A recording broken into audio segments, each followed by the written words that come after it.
good team win, solid team win. I thought it was a win just like Nichols when we won, both sides of the ball. I thought played well enough, not perfect. Especially on defense, we gave up a touchdown on the very first play of the game, and it wasn't schematic. We just misjudged the ball with two guys, and it happens in football. I really didn't get too mad. I tried to make sure that they weathered the storm, so say it. And that was our big motto all week was, doing things by any means necessary, having a Warriors mentality, and sometimes that devil will whisper in your ear that you can't weather the storm. But a warrior, and with a Warriors mentality, always, he says that I am the storm. And that's what our kids kept saying on the sideline. We are the storm, we are the storm. Because really, when we lose the game, we are the storm. It's a bad storm. We create our own storm. Nobody has beaten us this year. We've beaten ourselves. You go all the way back to BYU. We turned the ball over multiple times in their area. And in Cornet Word, it was the same thing, along with giving up big plays. So we didn't beat ourselves, although it wasn't perfect. We dropped the punt, but Kobe Burton came back and got an interception. Ryan ended up fumbling the ball on the screen, and they ended up leading to a touchdown, but we drove right down the field, kicked the field goal, and then we held on at the end defensively. So a good team win against a good football team. I know their quarterback's young like ours, but he's been starting for a while now because of injuries. Their O-line, of course, is big. That running back's a monster. Very hard to tackle. Then they bring the little guys in, and they would go underneath us, underneath the arms and stuff. So, just a tough battle. Probably our biggest win here at home, probably since Sam Houston in 2015 that I feel, with a quality opponent when it really means something. So, hats off to our coaches and our players. We started Cody. Cody wasn't the reason why necessarily we won, and James wasn't the reason why we lost last week. It was really we just needed a pair of legs. And just like we won against Stephen F. or Abilene, I can't remember those games. We needed Cody to come in with his legs, and that's what he did. So did a good job of game planning this week, and we came away with the win. Any questions? Is this now the quarterback? Is he now your quarterback? Well, I think that he created a spark, and offensively, we had our best first half probably since Nichols, and I've been a part of some football teams here in the past to where we've done that before. Slade Nagel, and I don't mean to call Slade out, but Slade was struggling his senior year, and we ended up benching him and letting Scott Pendarvis start. We went and played Texas State, we got a conference win, and we went to Western Kentucky, and they beat us they beat us bad. So then we came back and started Slade against Sam Houston State, and it kind of lit a spark, just to sit back and kind of watch things sometime as an older guy. And, so James is still going to play, but right now we'll gather all the information, and right now Cody's the guy. Of course, we want a big ball game with him, but James has got to be ready to play when it matters. Coach, did you sense that the spark lead to better effort? Did the runners seem to run harder and faster? Defense played faster. The little throwback to Orgeron got the bench going. Did that spark? Did you see it on the field in regards to effort? Speed. I don't think just that. We had a good week of practice, and last week we lost because we weren't mentally strong enough to weather the storm. And him starting and us getting off to a quick start really helped. And I thought James did the same thing against Nichols. We came out and played really good early, and we played with a lot of confidence. So we felt like we needed to change because we've become stagnant on offense. And again, it wasn't James's fault because offensive line wasn't doing well, running backs wasn't necessarily doing as well, wideouts. But all of a sudden, when you got a quarterback that can run the ball, you got more plays that you can run. You can run some zone read stuff. You can bootleg a little better. You can sprint out, and just gave us the spark we needed, I thought. Not only was the quarterback change, but you also made some changes. Smith played, get another true freshman play on offense. It seemed like you did say during the week that it wasn't just going to be the quarterback. We're going to see different things. Yeah. Is that going to be the MO going forward? We got 4 games we can play him. Reggie Williams, I wish we'd have ran some more plays with him because he's really fast. He ran the reverse. Cam's going to continue to do some things. Cam can play a little bit of wide receiver if we need him to. So we might have some different packages, and there's always the double pass with him. So we can use those guys through 4 games, which is good. I love the red shirt rule, and we'll beat up a little bit. I wish we had more defensive linemen to tell you the truth, that we're redshirting that we could play, but we don't. So it's at all costs right now. We got to win out, and that's the situation we in. And we got to use everything we got to try to win the conference championship, try to get in the playoffs again. Coach, defensively, it seemed kind of hit or miss. You guys were able to hails through a lot of incompletions, but he was also able to hit a lot of deep passes. And as far as running the ball, it seemed like, I don't know if you guys had trouble tackling, but can you kind of discuss what was going on? You didn't see that 230-pound running back? Yes, I did. He looked like Adrian Peterson out there. They had really big wideouts, and we were in coverage. Actually, they dropped a couple balls that were wide open. At the very end, Kobe Richardson ended up barely getting the strip, and then Caleb Foster fell on a play, and that's balls they probably should have caught. But we were in great coverage 3 times when they came up with monster catches. But I mean, they're 6'4". It's big guys, and when you throw the ball up in the air and it becomes a physical game, anything can happen. So that's college football. I mean, they scored 21 points. Any question that he was out of bounds on that catch? Yeah, he was out of bounds. So was there any question in your mind when I never questioned, because he was right there by me, and he left off of 1 foot when he caught the ball, but he didn't control the ball till he landed out of bounds. And so, but when the hard thing is when they make a call on the field, you're always worried about if there's enough camera angles.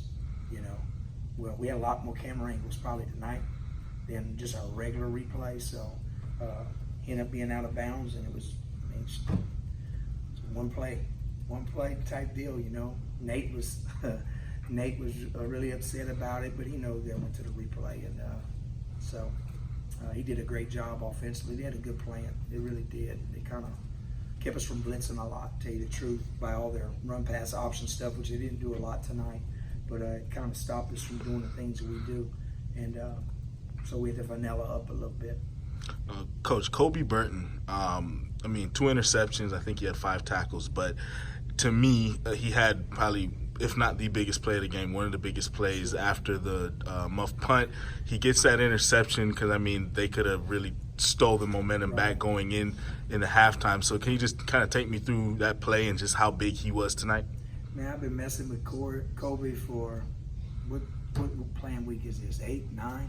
Been messing with him that he ain't got an interception yet, and tonight he got 2. So you never know when it's your turn.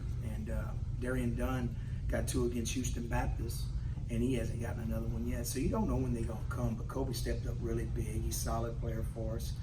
He watches a lot of video, and I just thought we competed really hard. It wasn't always pretty, but they had some really big wideouts. And I thought going in that they had the best wide receiver core as a whole.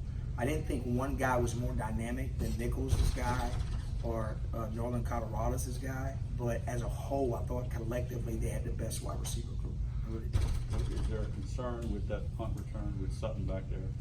He's returned one. He's what we got. He made a bad decision. What was it? Was he going for the ball? He went for the ball. He isn't punt safe. So there's a young guy back there. Parker Ogeron's the most surest hand guy, and he dropped one when he got the concussion. So Parker can drop one, Kyron can drop one, but that one he can't drop. He can't go and get that ball. The one he dropped in Cornet Word, he just lost focus a little bit. It spooked him, but this one he just didn't make a clean effort. But he'll get better. We got to be positive with him because he's very capable. He's just got to make smarter decisions and know that when you make decisions back there, it affects everybody, not just the offense or defense, but the entire team. Cool. Talk about, again, I think we talked about this about every week, how crucial, how big Chelsea comes up to flip the field. Man. His 51.7 average, I think, beats Don Stump's game average of 51.6. I think that's what it was. So, I'm not going to make any statement about Don Stump, okay? Don Stump is the greatest punter kicker that's ever lived here, all right? But Alex is having an incredible year, and he's done a great job. I can't say enough about him, to tell you the truth. He's very athletic. He handles some bad punts. We probably could have run a couple fakes with him already this year, but we haven't. But he's just punting the ball so well. He's got, he's really got the pulse of the team, just like BJ does on defense. And tonight, Cody had a lot of the pulse of the team. Alex is that, along with our kickoff team. You can't leave them out. I mean, we got people fair catching the ball inside the, not even in the end zone. So they don't want to get hit. So that's a hat up. That's hats off to the guys that run down there and tackling, because we don't kick in the end zone every time. So got a lot of good things going on. We kind of beat up. Parker didn't play. Austin Nelson didn't play. 5 defensive linemen didn't play, and we still beat one of the top teams in the conference. That's what people don't see. You guys are back in first place right now, alone. I know you guys still have to finish the season, but just how crucial is that for you guys? I mean, it's huge homecoming. You got big guests in the stadium. Just how big is that just to get that win, and with just so much going on this week? The fans don't exist. They don't exist. We play the game for each other. We're playing. We play game football.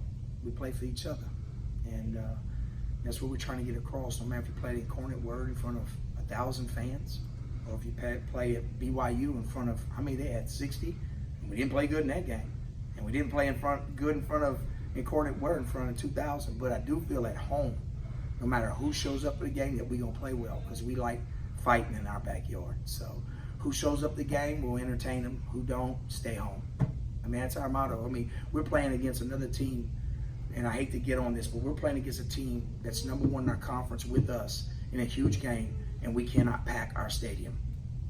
LSU wasn't playing. It was great weather. What's the problem? Well, back to on the field. You asked me about No. I know you're here, but back to on the field. I know you mentioned injuries, but what can the offense do? You started out great, and it kind of went into a lull in the second and third quarters. We scored 23 points, and we won. Following that up, riding down on the elevator, I don't know who it was, but a UCA coach said it's tough every week. Yes, it is. And that's what you think going forward. I mean, It's tough. Everybody. No one's going to dominate. People's going to adjust. People's going to adjust in the second half to what we're doing. So they start saying, okay, the quarterback, they're doing this with them. When this player comes in, so they start doing all that. Mm-hmm. All of a sudden, you're fighting and you try and create plays. And we got to keep scheming people. We got to keep putting our guys in good situations. If they catch up in the second half, our defense got to hold on. And that's what we got to do. It's a good team win, and we can't score 40 and 50 points. We haven't been scoring over 20 points. What makes you think we're going to score 40 points against UCA, right, who's got one of the top defenses and for us talent and coaching staffs in the conference? But we did enough to win. Look at the cup half full, not half empty. Did you see any type of deer in the headlights from Orgeron, or was he came out with a couple of great throws and with the help of the penalty got you 7 points? Was he in great composure all of Never have. I've never seen the deer in the headlights look from that kid, ever. And man, that's a guy playing 1 year football. He's a tennis player, He comes here, he's playing quarterback, and he just, I don't know. Some people just got that type of, I don't even know what you call it, moxie, so we got some defensive guys the same way, to where when the game gets tougher and it gets bigger, they don't flinch. And for his first start, I thought it was pretty impressive though. And but like I said again, we're gonna need James Stafford down the stretch. Right. We're gonna need him, and he's gonna play a part in trying to win this conference championship. So it's not like we're putting him out, to the pasture. That guy's got to be ready to play, each and every week. Is there a concern? I know we've talked about it before, going the other way from Taverny to Orgeron, but you score your first 5 drives, you score 2 touchdowns, 2 field goals. Yes. Then you make the quarterback switch, and your next 7 drives, you only get 1 first down, I think. Yeah. It's the rhythm thing. Playing 2 quarterbacks, if you're going to have a system, are you worried about that rhythm? Because Cody got tired. He was running. Look at him back there. Look at him. He had time. He needed a break. That boy ain't been running. And quarterbacks don't look like them defensive players and them offensive linemen and them wideouts. Young, come on. No, that tennis player couldn't run no more. We had to give him a break. We had to give him some oxygen and half. But I think the more games he gets in him, he'll be able to control it a little bit better. But, I remember when we played Nebraska. I don't know if you remember this, but when we played Nebraska, Armstrong had ran for a bunch of yards early on. And then he started throwing the ball really terrible. And he threw that pick that was really, he threw it right to Aaron Sam. And after that, it's like they didn't throw no more because he was tired and he was winded. And Cody got a little bit like that tonight. You know, he got tired from running, and it affects your throwing when you run. Pocket guys, when they don't run, they always got their breathing, so it don't change. But when your legs start going from you, you know, your mechanics start breaking down. And that's what we got to do, make sure he's in shape. Kerry ain't ran him hard enough. He ain't ran. Kerry needs to run that boy harder. So, but he did good. The football team did well. Y'all did your best to keep his starting status under wraps. Ed kind of let it go, but you can only control what you can control. Yes, ma'am. When did you decide that he was going to be the starter? Monday. Monday? We collectively as a staff on Sunday just talked about the situation that our offense was in, and me as the head coach, I needed to do something to try to create some type of spark, and so I put it out there on the table, and we all kind of discussed the pros and cons of everything, and we thought it was best that Cody did it, and Cody needed to know. We tried to keep it in-house as much as we could. We told them to tell their parents not to say anything, but Ed Oshel at his radio show. But you know what? That goes to show you that when you're a daddy, it's different. And that's what people don't understand. When it comes to your children, that overrides being a coach. You had reporters break news of who your starter is, but have you ever had another coach do it? It's all right if Ed did that. Coach, last question from me. The final drive of the game, to me, was one of the more impressive ones because Central Arkansas had 3 timeouts, and you guys needed to get at least, one first down, and you were able to get it. Just how big was that for you guys? How impressed were you just being able to do that in that situation? Huge, I thought really, there were some low points on offense, of course, but I thought our offense came to the defense's rescue tonight. And I'm not saying the defense played horrible, but we scored 23 points, and if you give me 23 points, I feel like we'll win, In the past, I think if we scored 17 or 18, it was enough, but we really needed our offense to play well tonight like they did because we was facing a big challenge because we knew that running back was going to run through some tackles, and I told him all week, I said, look, this guy is different than everybody else we've played. He breaks tackles, he jumps over people, and he did, and so our offense did enough for us to win the game, and that's why it's a team sport. 11 on the field at the time, nobody goes both ways, and total team sport. There's no other sport in the world like this to me.